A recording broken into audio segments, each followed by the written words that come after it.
Hello everyone, welcome to my channel. Please subscribe and keep watching more details. The Curse of Oak Island. A secret chamber in England boasts a mysterious link to the island.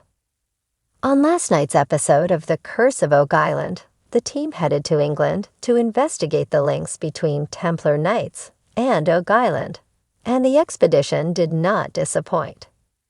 The guys found themselves examining the mysterious carvings of a secret chamber in an Old English town before heading to the UK's National Archives to look over ancient documents, all of which pointed tantalizingly in the direction of Oak Island.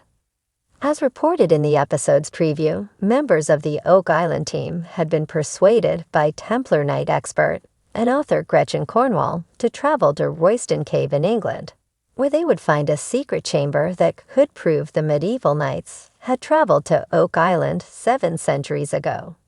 Marty and Alex Lagina were chosen to investigate, as they were considered the most skeptical about the Templar Knight connections. Historian Charles Barkhouse also tagged along to offer his expert opinion. At the Royston Cave, Gretchen brought several carvings to the guys' attention, but only one really stood out. It featured an engraving of a Christ-like figure on a cross that looked remarkably similar to the famous lead cross uncovered by Gary Drayton at Smith's Cove in 2017. Analysis of the lead cross has led the team to believe it originates from southern France, dates as far back as 1200 AD, and may belong to the Templars. And the carving at Royston Cave resembled the lead cross quite closely, especially when comparing the leftward head tilt of the crucified figure featured on both. Also, the right arm of the cross on the carving and the lead cross are both shorter than the other arm. Alex also noticed the similarity between this carving and the ones found in the ancient Templar prison in Dôme, France. The guys visited this prison in 2018 and learned that Templars had carved crosses into the walls while awaiting trial in 1307.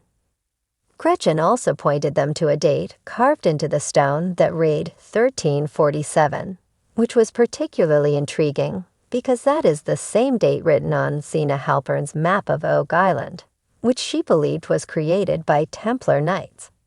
Gretchen claimed this was proof the Templars had traveled to Oak Island that year, and that this carving commemorated that voyage. So were Marty and Alex cured of their Templar skepticism? Well, not quite, but they are certainly intrigued enough to believe it warrants further investigation. Marty, Alex, and Charles weren't quite finished with England.